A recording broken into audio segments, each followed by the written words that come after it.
పక్కన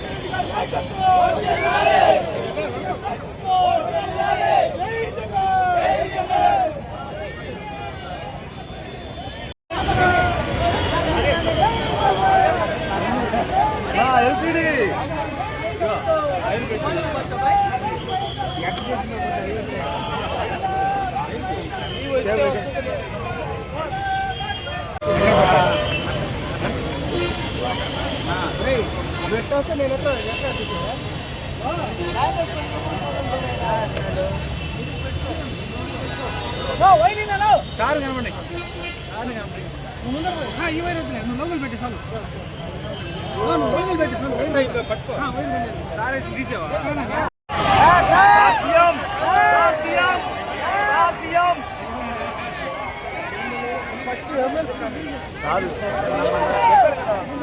చెప్పాడు కదా చెప్పాడు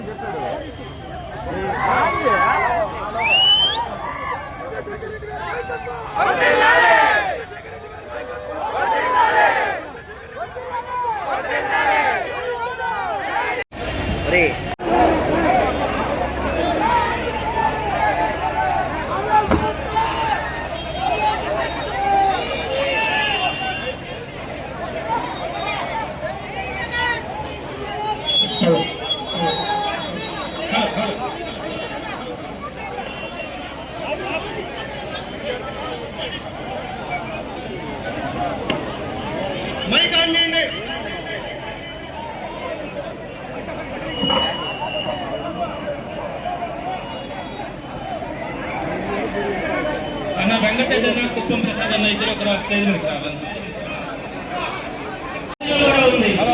ఏదైతే సంవత్సరం క్రితం ప్రజలు మోసపోయారో, ఏదైతే ఆశించారో, విద్యార్థులకు కానీ, ఉద్యోగులకు కానీ, నిరుద్యోగులకు కానీ, రైతులకు కానీ ప్రతి ఒక్కరికి కూడా ఎన్ని హామీలు ఇచ్చి ఈ రోజు నెరవేర్చకుండా వారందరి కడుపు కోతకు గురైందో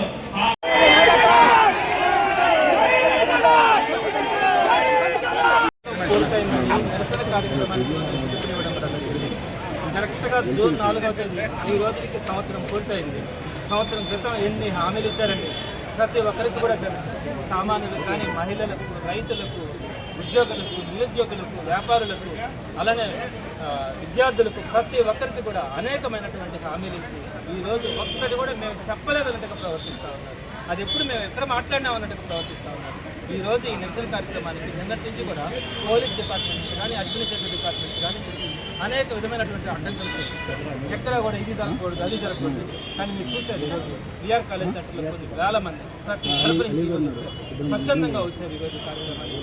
ప్రతిపక్షంలో ఉన్నా కూడా ఒక్క పిలుపు మేరకు ఇన్ని వేల మంది రావడం కూడా జరిగింది. మా బాధల్లో ఒకటే ఈరోజు బాధల్లో ప్రజల కష్టాల్లో ఉంది. వాళ్ళకి చెప్పినటువంటి హామీలు నెరవేర్చండి.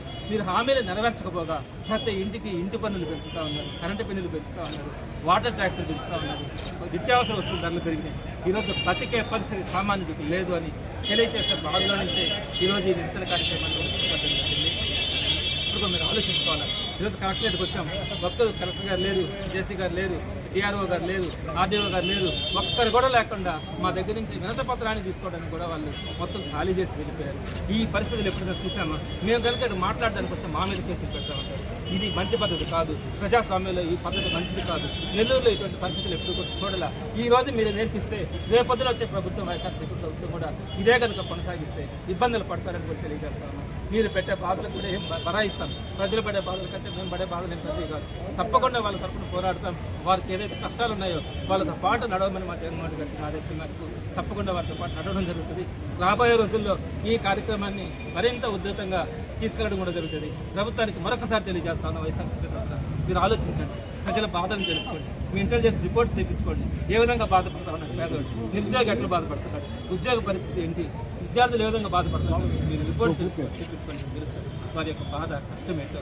మరి రాబోయే రోజుల్లో మీరు ఈ హామీలన్నీ కూడా నెరవేర్చాలి. పేదల పక్షాన్ని ప్రభుత్వం నిలబడాలని జగన్మోహన్ రెడ్డి గారి ఆదేశం మేరకు వైఎస్ఆర్సీపీ నియోజకవర్గంలో స్పందించినటువంటి ప్రతి నాయకుడికి, కార్యకర్తకి, అదేవిధంగా ప్రతి ఇంటిలో నుంచి వచ్చిన బిడ్డకి పేరు పేరున నమస్కారం తెలియజేస్తాను.